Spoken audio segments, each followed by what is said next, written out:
Today, we are going to be reading On the Brink of Scientific Discovery by ConnorsNotHere. This is Chapter 2, Prologue, Letter to Arboreal Manor, Surrey, England, April 28, 1889. My dearest mother, before I continue any further, I must sincerely apologize for my lack of correspondence in the previous weeks, despite my assurance I would write to you frequently. Truth be told, the journey so far has preoccupied my mind entirely, and though I am ashamed to admit it, my thoughts of home have been pushed aside by the wonders of the foreign world I have been exposed to on my journey. I hope to remedy this lapse in contact with this letter, detailing our travels on the continent. Indeed, what travels they have been! I will admit that I was hesitant upon Dr. Morningstar's initial invitation for me to join him on this journey. As you well know, throughout the years of my apprenticeship under the doctor, I have scarcely travelled further than London, with a single exception being our brief trip to Mug to raid in England last year. Even the distant depths of Scotland were the domain of Athena, rather than my own realm of investigation. Despite my initial unease, however, the feeling of exhilaration felt when I stepped forth from my first boat onto the docks of France is one unparalleled in my life until this point.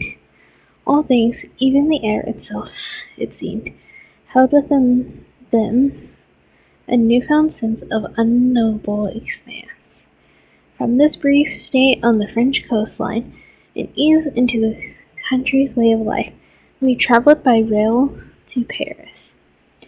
How you would love France, Mother. I remember you telling me once that our family line originates from here, and if so, I can see the root of our clan's interest in greenery. The lushness of the countryside is exquisite. Miles of rolling hills and fields, some entirely for the purpose of growing the most magnificent purple flowers I have ever seen. While list I was unable to retrieve a sample of the plants as our equipment was shipped ahead of us and waits in the capital. I had politely asked Athena to collect a series of sketches of all the plants we come across for your benefit. Their watercolor skills are unlike any I've seen when capturing the world surrounding us in all its glorious color. Paris astonished me both in its similarities and differences when compared to London. The sprawling streets flanked by tightly packed houses and the magnificent architectural testaments to mankind leave the city feeling fresh and alive in all the ways. London's cramped streets give it a gloomy feeling of decay. It does, however, have an underlying smell which may rival London's own, and I will admit many parts of the metropolis are not as pleasant as the descriptions may lead you to believe. Eclipsing all, however, is the newly erected monument of engineering and ingenuity at the heart of the city. The Eiffel Tower officially ended its construction last month, making it the tallest building in the world. I have no doubt this news has spread across the channel back home, but the sheer wonder of the monument cannot be conveyed properly in words or photographs of any kind. The interlocking metallic structures are a work of beauty, and even Dr. Morningstar shared in our youthful glee and exuberance as we journey to its uppermost observation deck. Words cannot do the view provided justice. To see the world from such a height is the oddest mixture of breathtaking and surreal. and is an experience the likes of which I expect never to again be rivaled in my life. I know you disapprove of my continued apprenticeship with Dr. Morningstar, Mother, especially in regards to this current journey. However, for this experience alone, I find myself wholly indebted to him. Alas, our Persinian leg of the journey was short-lived. After recovering the doctor's equipment and our own baggage, our train, a rather luxury engine by the name of the Orient Express, pulled out from Paris on course to Constantinople. Once again, the scenery which surrounded us was enough to make one fall short of breath. The sprawling mountains hold a beauty unlike any I had even dreamed of seeing, stretched beyond us in all directions as we moved through the countryside of Europe. If I had my way, I would have stayed months in every city we passed, soaking in the richness of culture which I very barely got to experience on our way.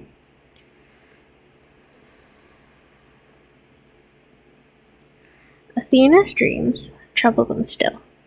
I'm worried about her, and there have been a few nights of late when they have not awoken from these nightmares, and though I try my best to comfort them, they seem to be getting worse. It affects him more, I think. Some days I will happen upon them, gazing unfocused out the windows of the train or at the landscape of the villages we stop in.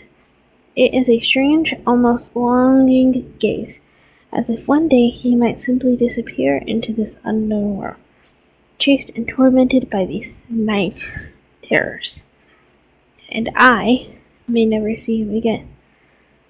Perhaps I am merely overthinking it all, but it weighs heavily on my mind of late, as it must on hers also.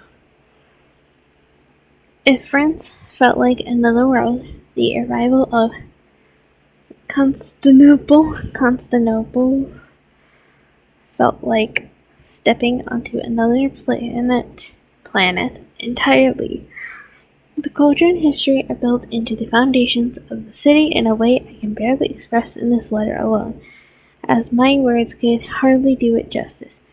The styles of buildings alone could fill an entire of my research sketchbooks, although I doubt the doctor will look favorably upon that. Dr. Morningstar themselves became progressively more withdrawn as the trip continued, burying himself in his books the closer we got to Athens.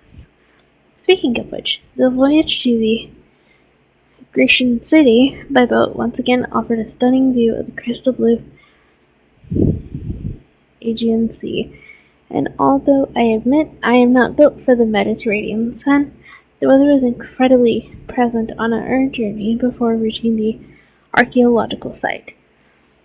I am not, even as we sit under the hot Aegean skies, I catalog finds of Dr. Morningstar, entirely sure what the objective